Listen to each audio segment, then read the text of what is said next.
pastore notte non mi chiama mai, parla che succede ma verità, stai tremando questa voce, prima tu ti trovi, ti vengo a pigliare. Scusami, solo tu mi vai asciuttare sti lacrime, l'hai fatta male ringallanami, se ne chiude l'una ci fermato e sto morendo. Su che treno non posso chiamare, però rimane la chiave, io sapevo che mi dà rispondere, si è innamorata, eppure si è sbagliata, per una cosa niente, una storia non ha da finire.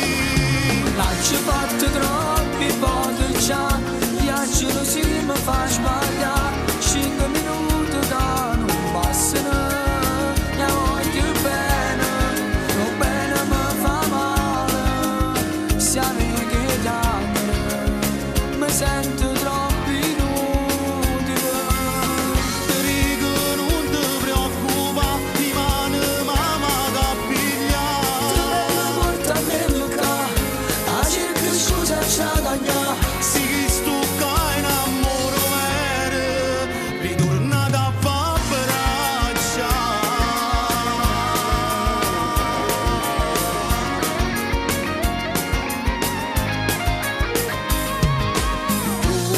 Voce a te riposare un poco, sentimi, t'accompagna a casa, non ti preoccupare.